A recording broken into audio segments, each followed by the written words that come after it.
534-33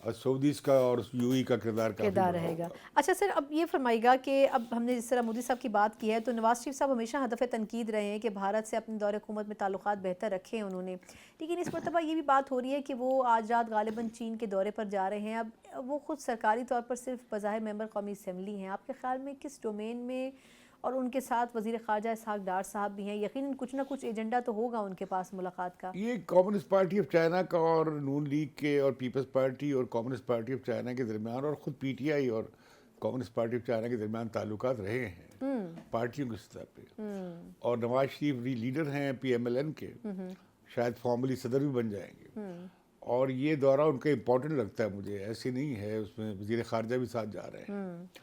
اور نواز شریف پہ حیران کن طور پہ انڈیا میں بھی اعتماد کیا جاتا ہے اور چائنا میں بھی ایک طرح کا اعتماد کیا جاتا ہے. تو اگر وہ کر رہے ہیں تو مجھے لگتا ہی ہے کہ ان کا زیادہ بڑا فوکس تو پروونشل ہے, یا یہ کہ بھئی اگلا فیز کیا ہو سی پیک کا, کیونکہ سی پیک تو پچھلے 4 سال رکا رہا ہے. اب ہمیں تیزی سے جانا چاہیے. یہ جو اکنامک فری زونز ہم بنانے, اسپیشل زون جو بنانے جا رہے ہیں اس کی طرف, اور دوسرا میں تو یہ کہوں گا کہ ہنر بندی سیکھیں ہم چین سے.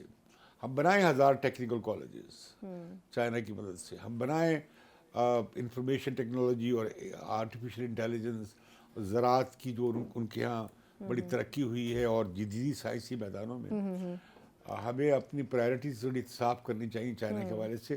مجھے معلوم نہیں کہ ان کے مینیو میں یعنی نواز شریف کے دورے کے دوران کیا چیزیں ایجنڈے پر ہیں, لیکن کچھ نہ کچھ کانکریٹ ضرور لے کر آئیں گے واپس.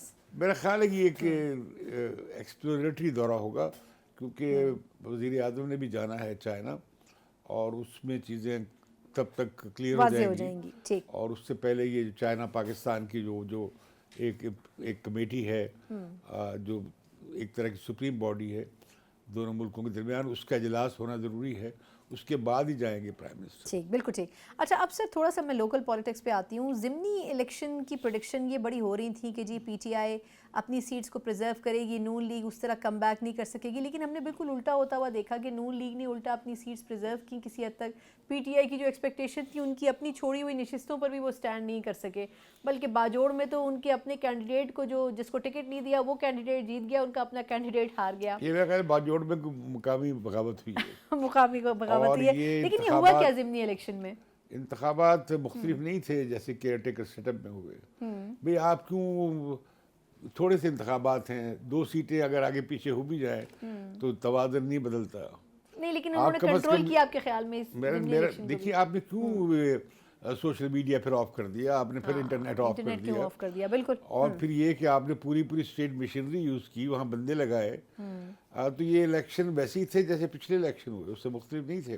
اور میں سمجھتا ہوں کہ کولیشن جو ہے یہ ہارنا اس کے لیے بہت ڈیمیجنگ ہوتا ہے. نہیں لیکن معذرت آپ کی بات کاٹ رہی ہوں, آپ کو یہ بات درست ہے, یہ جو ایک اسٹیٹمنٹ نیریٹو آ رہا ہے کہ جی پی ٹی آئی کا ووٹر نکلا نہیں, نون لیگ کا اتنا ہی نکلا جتنا 8 فروری کو نکلا تھا, لیکن پی ٹی آئی کے ووٹر نے رسپونڈ نہیں کیا کل. نہیں, میں نے جو ان کا قصور کا جلسہ دیکھا ہے وہ تو بہت زبردست تھا. میرا خیال تھا کہ وہ شاید قصور کی سیٹ جیت جائیں گے, لیکن غالباً ان نتائج کے بارے میں ویسے سوالات اٹھ رہے ہیں جیسے پچھلے انتخابات, جنرل انتخابات کے بارے میں اٹھے تھے. تو اس لیے آپ کو لگتا ہے کہ پریڈکٹ نہیں کیا جا سکتا؟ یہ کیوں نہیں, دیکھیں نا کہاں تک آپ سٹریچ کریں گے یار, تھوڑا سا تو کریڈیبلٹی لے آئے الیکٹرل پروسیس میں. اچھا ایک اور کویسچن سر, وہ یہ کہ اب میاں صاحب کے بارے میں تو آپ نے گفتگو کی ہے, لیکن عمران خان صاحب کا سٹیٹمنٹ کچھ سمجھ نہیں آ رہا کہ ہر گزرتے دن کے ساتھ ان کا ایک نیا سٹانس آتا ہے. آپ کے خیال میں سر فیوچرسٹک پوائنٹ آف ویو سے آپ کیا دیکھ رہے ہیں؟ کہیں پہ توشہ خانہ میں کیسز کمزور ہو رہے ہیں ان کے, کہیں پر لگ رہا ہے کہ نہیں وہ ٹھیک کہہ رہے ہیں, کچھ کلیئرٹی اداروں میں بھی نہیں ہے, یا آپ کو لگتا ہے کہ جو کورٹس پر تنقید وہ کر رہے ہیں اور ان کی جماعت کر رہی ہے وہ کیا پریشر بلڈنگ کے لیے ہے؟ میرا خیال ہے کہ انہوں نے دیکھا ہے کہ انہوں نے اسلام آباد ہائی کورٹ میں پریشر بلڈ کیا ہے, تو ان کی ایک کیس میں سزا ختم ہو گئی, دوسرے میں نظر آ رہا ہے کہ بھئی وہ یہ جو سیفر کیس بھی جو ہے اور یہ دوسرا کیس بھی جو ہے مجھے اڑتا نظر آ رہا ہے. یہ کیسز جس جلد بازی میں بنائے جاتے ہیں, سیاسی مقاصد کے لیے بنائے جاتے ہیں, پھر وہ عدالتوں میں ڈیفینڈ نہیں ہو سکتے, مینٹین نہیں کیے جا سکتے. لہذا اس کا ہمیں اب وہ نظر آ رہا ہے اس کا. ویسے اب عمران خان کو آپ نے جیل میں کیوں رکھنا ہے؟ بھائی پرپز جو تھا کہ اس کی پارٹی کو آپ نے 100 سے کم پہ لے گئے تو وہ پرپس سرو ہو گیا. اب تو اکوموڈیشن کرنے کی ضرورت ہے اور سسٹم کو ہیلنگ کی ضرورت ہے, نہ کہ سسٹم کو آپ نہیں. آپ کو نہیں لگتا کہ جیل سے باہر آ کے وہ اور مصیبت پیدا کر سکتے ہیں حکومت کیا کے لیے؟ مصیبت پیدا کریں گے؟ اس دفعہ تو انہیں شاید دھرنے ورنے نہ دیے جائیں. نہیں, احتجاجی کیمپیننگ تو وہ کرنا چاہ رہے ہیں. کرنے دیں انہیں, کیوں نہ کرنے دیں. جب آپ یا تو پھر آپ جمہوریت کو چیپٹر کلوز کر دیں. اور ہم نے تو مارشل لاء میں دیکھا ہے کہ لوگوں نے باہر نکل کے اپنا اظہار کیا ہے, تو سیاسی حکومتوں کو تو یہ نہیں کرنا چاہیے. بالکل ٹھیک. بہت بہت شکریہ امتیاز عالم صاحب, سینئر صحافی و تجزیہ کار. یقیناً تحریک انصاف ہو یا نون لیگ, جمہوری ادوار اور جمہوری روایات کے بارے میں ہر جماعت گفتگو کرتی ہے, مگر اقتدار میں آنے سے پہلے. اقتدار میں آنے کے بعد یکسر ان کی پالیسیز اور منشور میں واضح تبدیلیاں ہو جاتی ہیں, جس کا خمیازہ خود ان جماعتوں کو بھی آگے چل کر بھگتنا پڑتا ہے. اسی نوٹ کے ساتھ پروگرام سے مجھے اجازت دیجیے. اللہ حافظ.